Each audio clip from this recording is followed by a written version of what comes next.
Hello, my Triple V viewers. Have you ever wondered how to make a rectangular box? Well, I'm going to show you how to do this in this video. First of all, press tab to go in edit mode.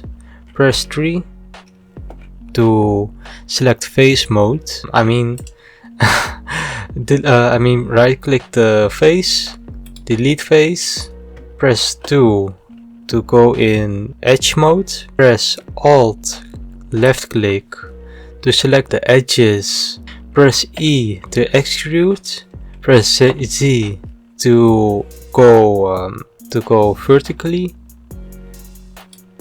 I think this is fine. Press F to fill this up, press Alt left click to select these edges, press X to dissolve the edges, and now you got yourself a rectangular box. That's it.